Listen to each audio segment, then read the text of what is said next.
वन्दे परमहंसाख्यं नित्यानन्दाय स्वागतं जीवन्मुक्तिप्रदं देवं क्षमापूर्णं जगद्गुरुं वन्दे परमहंसाख्यं नित्यानन्दाय स्वागतम् आनन्दानुभवास्वादं सर्वरोगनिवारकं वन्दे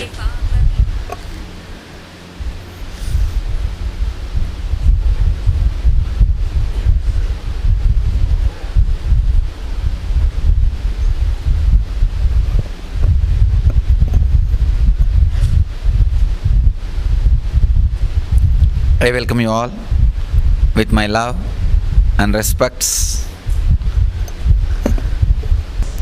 Let me introduce the program, N Wealth.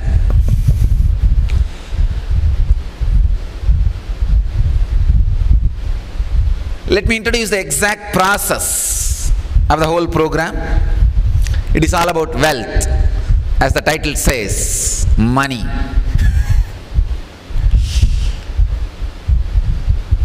The first question, what an enlightened master has to do with wealth?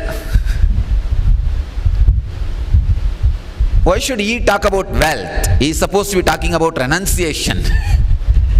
But he is talking about wealth.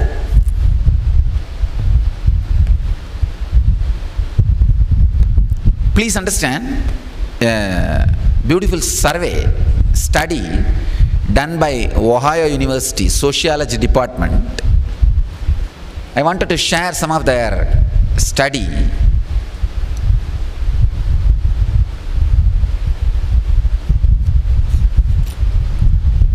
It is done national level in US.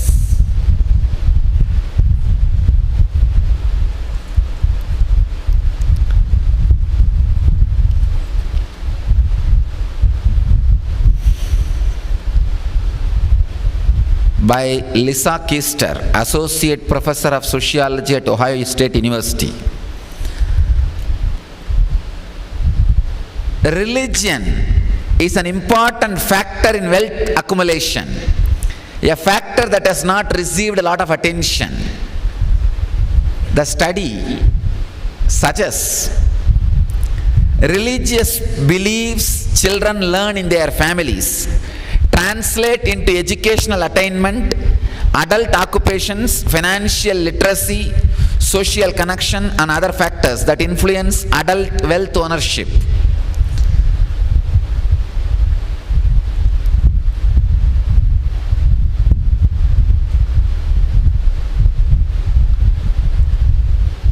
One more important thing, the study says, it is not only the religious affiliation. People who attended the religious services regularly accumulated more wealth. God pays you.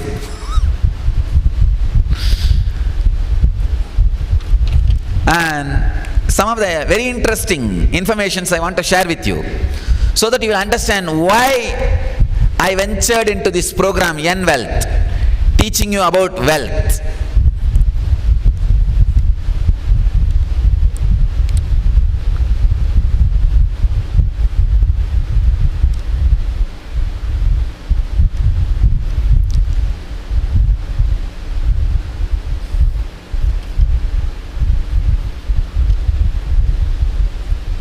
The study says religious beliefs are directly connected to the wealth they create and accumulate. Conservative Protestants don't accumulate too much in this life. Jews encourage pursuits that lead to wealth accumulation, high income carriers and investing. And you will be shocked to know a median net worth of a Jew is $150,000, $150,890, 3 times more than the net worth of an entire sample. And conservative Protestants, Baptists and Seventh-day Adventists and Christian Scientists, only 26,000. Please understand, Jews 150,000 and conservative Protestants are just 26,000. Half of the net worth of the entire sample. Jews are 3 times more the entire sample, and conservative Protestants are half of the entire sample. And statistics of the communities that remained asset poor. Jews are only 1% asset poor.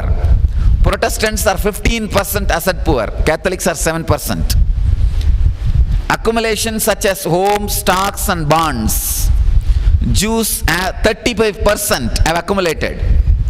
Conservative Protestants only 3%. Mainline Protestants 22%. Catholics only 20%. Early life investment and high risk, high return assets such as stock and bonds to earn wealth. Jews, 1/3 of the population do this. Conservative Protestants, 0% of the population does this. Mainline Protestants only 7% and Catholics only 4%. Understand, the study says religion keeps coming up in any model you run to explain wealth. It is something you can't ignore, but there has been little effort to explain the connection between religion and wealth accumulation. And finally, the study ends with a question mark. Still they are not able to clearly pinpoint the exact faith or the mental setup responsible for the accumulation of the wealth. So that job I am going to do in these 2 days.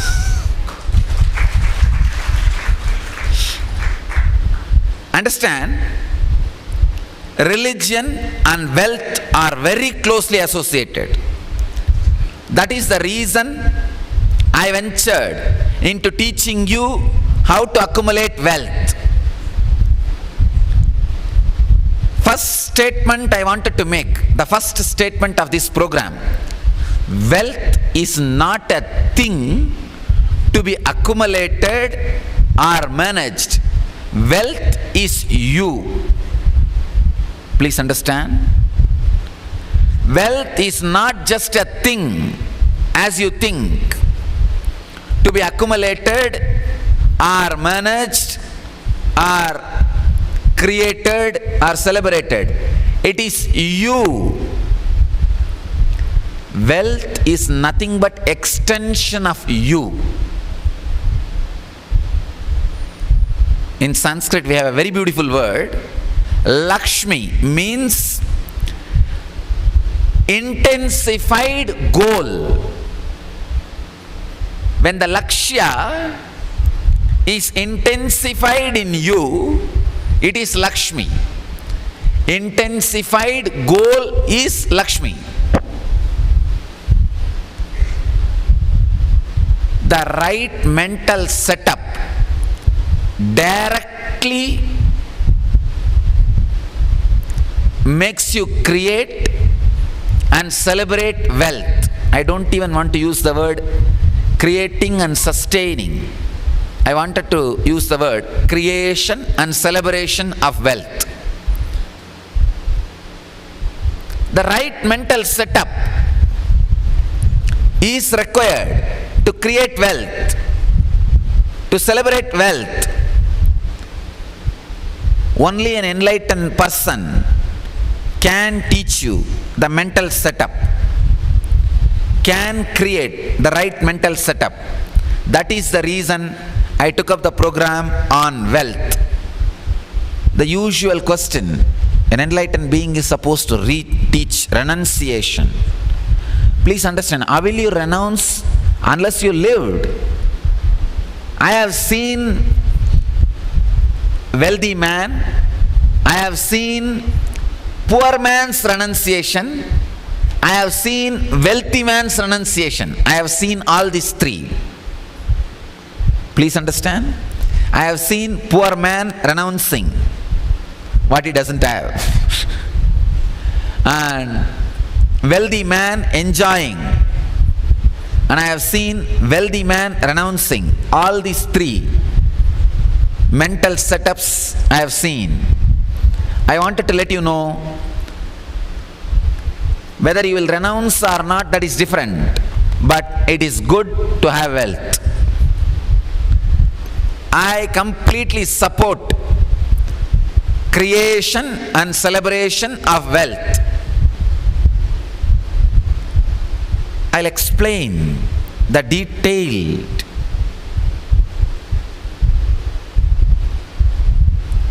truths and the mental setups we carry about wealth. Somehow this concept, the very word wealth, if you don't have, greed. If you have, fear. If you are in between, worry. Too much. I can say the word wealth is too mysterious than God. Even about God, you can come to a conclusion and understanding very easily. But the word wealth has become too mysterious because we did not look into it. The right mental setup is not achieved. Look a little deeply. The very word wealth creates so much of pain in everybody.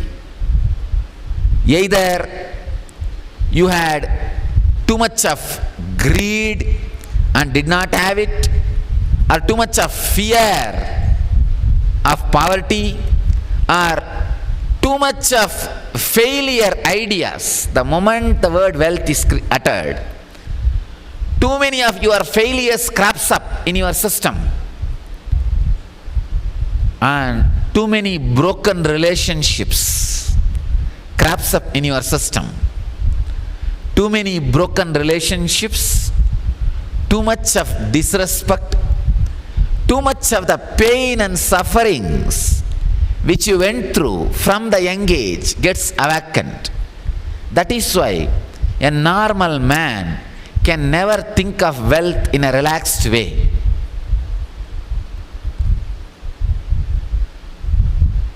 Just look in.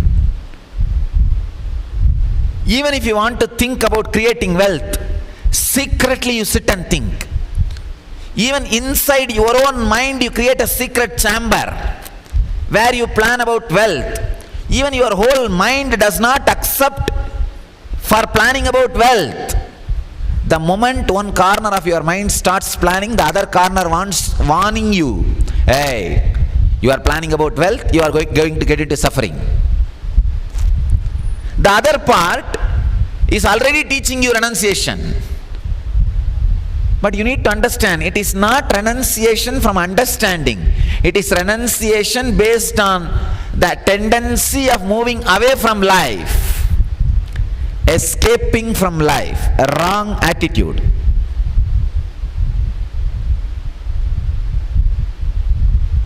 You carry too many chaotic ideas,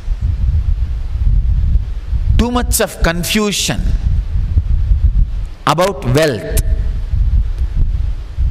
As I said, wealth is not a thing, wealth is you. If you are confused about wealth, you are completely confused about you. Who you are, what you are, why you are, who you are. Who you are, what you are, why you are, who you are. You are thoroughly confused about the whole thing. As the Sanskrit word Lakshmi means intensified goal is Lakshmi. Please understand, Lakshmi is not just wealth. Wealth is one idea. Lakshmi is intensified goal. When the goal is intensified in you, alive in you, awakened in you, wealth is inevitable.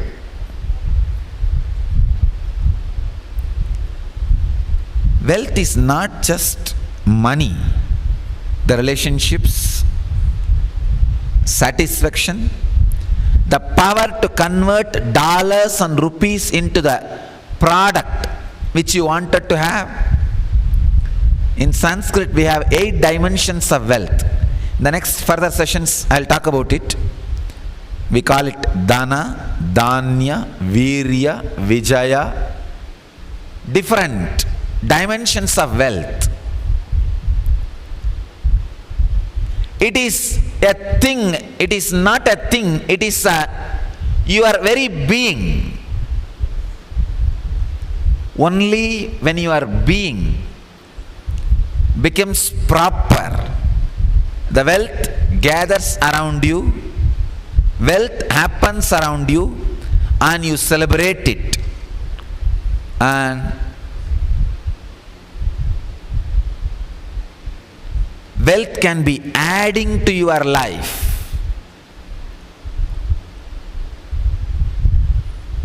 Without the right mental setup, even if you are inherited or grabbed.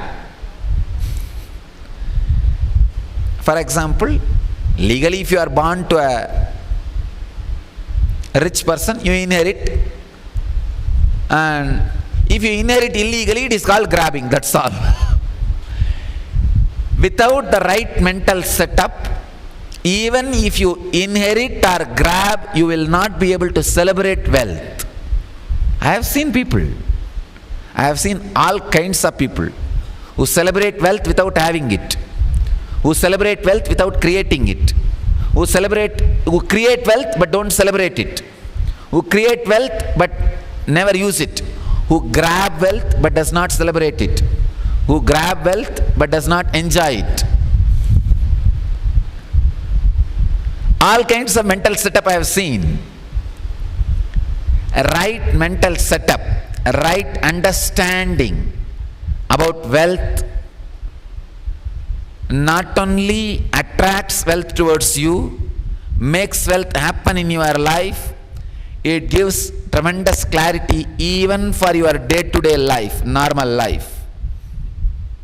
Because wrong ideas about wealth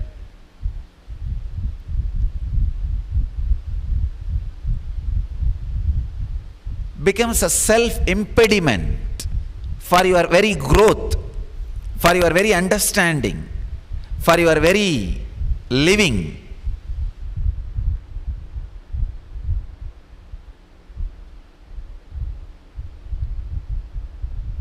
As I said, wealth is not a thing, it is you, different dimensions of you.